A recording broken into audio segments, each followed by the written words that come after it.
Oui, en tout cas, pour ces professeurs qui manifestent, vous l'avez dit, pour la deuxième fois en moins d'une semaine. C'est une évidence. Amélie Oudéa Castéra, pour eux, ne peut pas rester parce que la confiance est totalement rompue. Et le mot qu'on lit le plus sur les pancartes, on va vous en montrer une qui est assez parlante. Mépris 2024 avec le logo des Jeux Olympiques. Mépris, c'est le mot qui revient le plus sur les pancartes. Le mépris de classe jusque dans les classes. Voilà ce qu'on peut lire aussi sur d'autres pancartes. On va poser la question à Sophie Vénétité, secrétaire générale du SNES-FSU, l'un des 3 syndicats qui appellent à manifester. Est-ce qu'aujourd'hui, la ministre de l'Éducation peut rester à son poste ?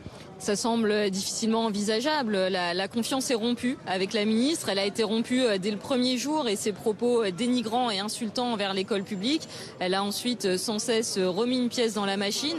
Et puis dès qu'on se met à discuter un peu du concret, de l'avenir des collèges et des lycées, son discours n'imprime pas. Elle est complètement hors sol, complètement déconnectée de la réalité. C'est-à-dire que c'est ce que vous m'expliquez. Au-delà des polémiques, vous estimez qu'elle ne connaît pas les dossiers, qu'elle ne connaît pas parfois même le vocabulaire, le fonctionnement de l'éducation nationale ? Oui, on l'a vu ces derniers jours. Là, par exemple, on est en train de préparer la rentrée dans les collèges et les lycées. Elle nous parle de maquettes des collèges. Les maquettes des collèges, ça n'existe pas. Ça existe à l'université, mais dans les collèges, on va parler des moyens pour la rentrée. Et elle n'emploie pas du tout les bons mots. Elle est déconnectée. Là, hier, elle s'est félicitée de la publication au bulletin officiel de dispositifs pour aider les élèves au 2e semestre. Sauf que s'il n'y a pas de profs, ces dispositifs, ils n'existent pas. Et le vrai problème, c'est qu'on manque de profs. Donc en fait, elle se félicite de dispositifs qui vont pas pouvoir fonctionner. C'est quand même assez. C'est pas le ministère de la magie, c'est le ministère de l'Éducation nationale. Les profs, ils vont pas sortir comme ça du chapeau. Donc elle est complètement déconnectée de la réalité.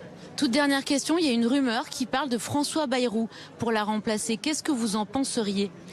Déjà, il faudra voir sur quel périmètre pourrait être ce nouveau ministre. Nous, il faut que ça soit un ministre à temps plein, un ministre de l'Éducation nationale à temps plein, quelqu'un qui prend la mesure de la crise que traverse l'éducation nationale et surtout qui y répond.